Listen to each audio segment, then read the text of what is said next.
各位小耳同大家好啊，歡迎嚟湯 Sir 嘅網上教室。咁今日會講一講下 D04同埋 D05嘅功課部分。咁 D04咧，咁其實大家做得幾好嘅。咁但係啦，見到依然有同學係第六版嗰啲比較型題目，你識列錯啊。咁所以我今日主要就係講下第一部分，OK，嗰啲比較型嘅題目，即係全部都加減混合計算啦。咁四題都有人錯噶啦，咁啊全部講晒啦，好。好，咁啊睇題目啦。阿多拉歐蒙有豆沙包200個，多拉歐美又送咗佢350個豆沙包，係咪？咁大雄偷咗55個豆沙包，多拉歐蒙而家有幾多個豆沙包？咁其實呢題好簡單啫，係咪？送咗俾佢啊嘛，咁即係多拉歐蒙多咗啦，係咪？多咗咪即係用加法咯，係咪？好啦，咁然後啦，大雄偷咗喎，佢偷咗喎，咩叫偷咗啊？你偷走咗嘅話，係咪即係多啦歐蒙少咗豆沙包啊？咁少咗咪用減法咯。OK，所以啦，程式好簡單啫，就係將200，OK，加翻350，再減翻55，就搞掂啦。OK，咁計數我唔教噶啦。咁然後第二題啦，咁第二題啦，小美450蚊啊，買晚餐用咗132蚊，買零食嘅錢比買晚餐嘅少42蚊，咁小美共用去幾多元？好啦，留意翻條問題問你啲乜嘢啊？佢問你共用去啊，即係將用去嘅錢點啊？加埋一齊啊嘛，因為你用去應該係用加法噶嘛，係咪？即係將用去嘅錢加埋一齊。好啦，咁佢用咗幾多錢啊？用去咗，喂，晚餐用去132蚊。咁仲有咧，買零食啊嘛，咁買零食嘅錢比買晚餐嘅少42蚊喎，所以啦，買零食嘅錢咧，我哋要計出嚟，因為我哋未知噶，題目冇俾你噶。好啦，咁我同比較型啊嘛，咁梗係間住個比字，圈住個形容詞，記住翻前面啦，係咪？呢個圈間字啊嘛，都教過大家噶啦。咁所以啦，你會發覺原來買零食咧係點啊？係少啲噶嘛？喂，少啲啊嘛，買零食係少啲嘅。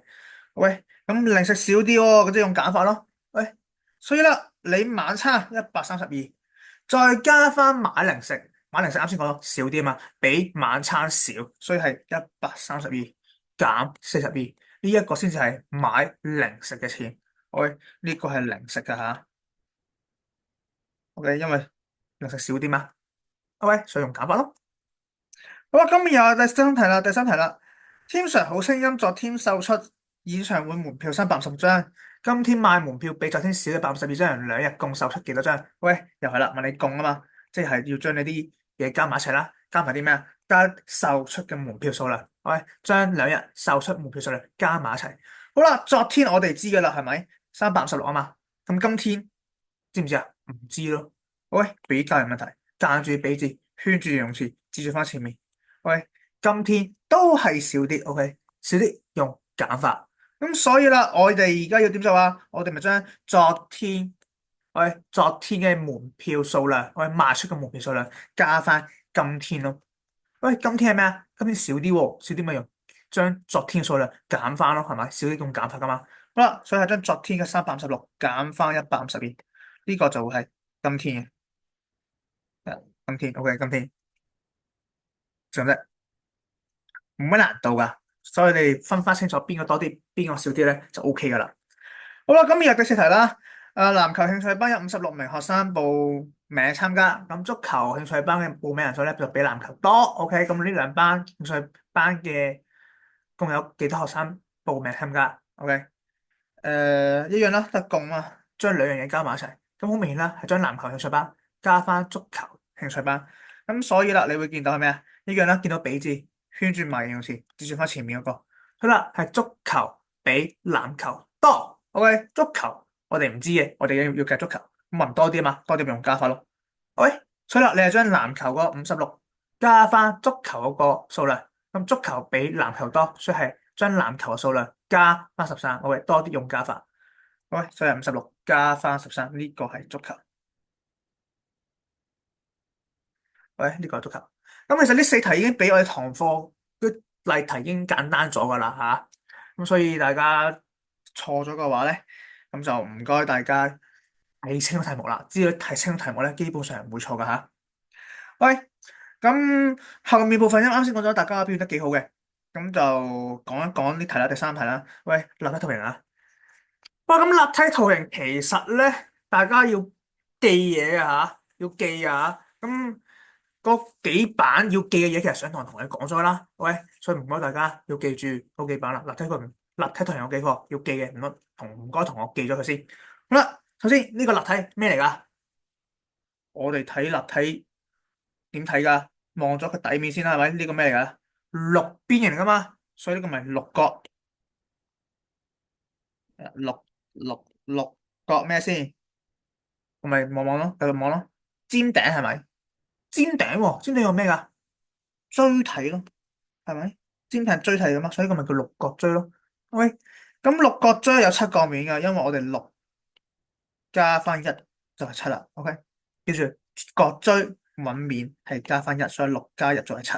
OK，咁但係啦，佢問你側面喎，側面係咩形？記住所有錐體，OK，錐體角錐，所有角錐嘅側面都一定係三角形。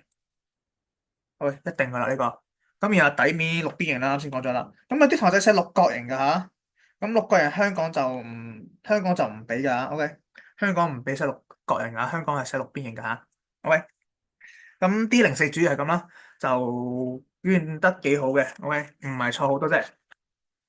好啦，咁然後啦就去到 D05啦。咁 D05咧就調翻轉啦，喂，反而後面可以錯多咗喎，嗰啲以往學過啲知識，以往啲基礎知識差咗好多喎。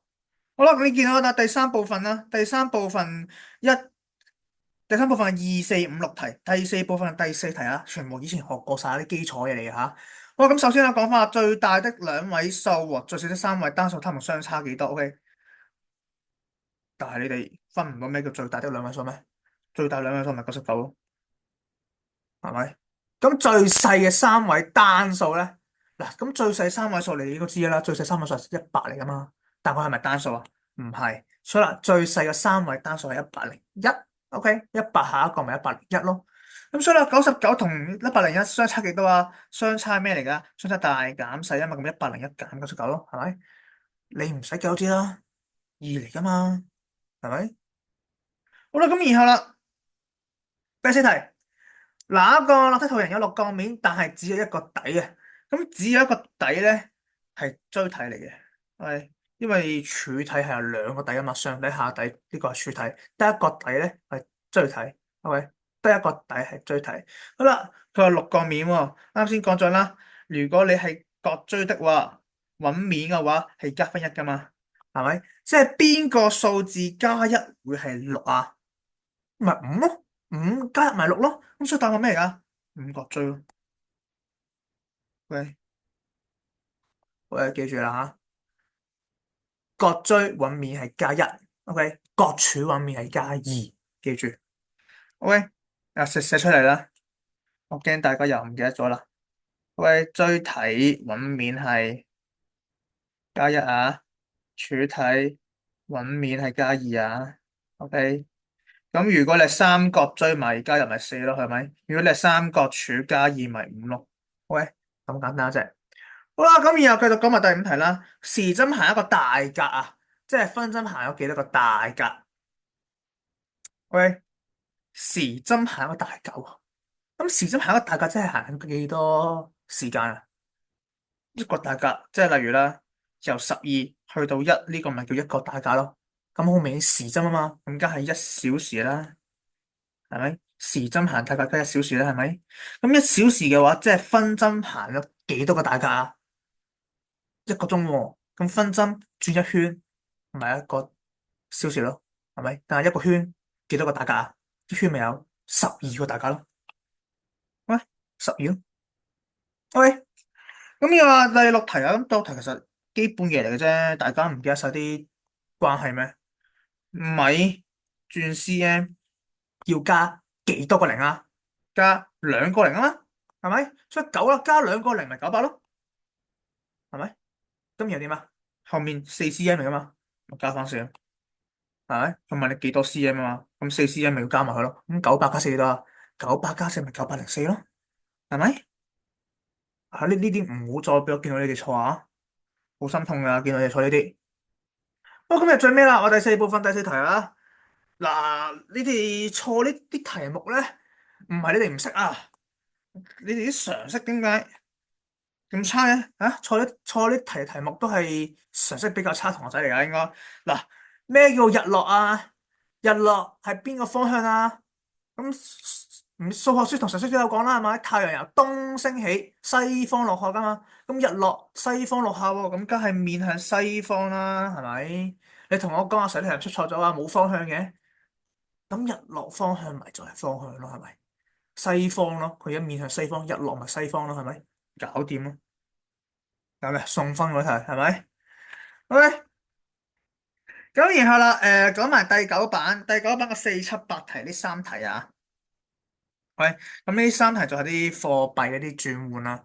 咁其實如果你有上我堂嘅話，應該都識做嘅喎。OK，咁可能大家小心啦，係咪？咁首先啦，第四題咁啦，100蚊係咪？我教過大家點睇啊？你首先諗下一張一百換到幾多張20先？喂，一張一百係幾多張20蚊啊？咪5張20蚊啦，係咪？你學過噶啦。咁然後點啊？一張係換到5張，咁5張換咗幾張啊？咁五乘翻五咪搞掂咯。咁5乘5係幾多啊？25，搞掂。OK，記住先諗一張換到幾多張先。OK，再乘翻你而家有幾多張。OK，咁就答案噶啦。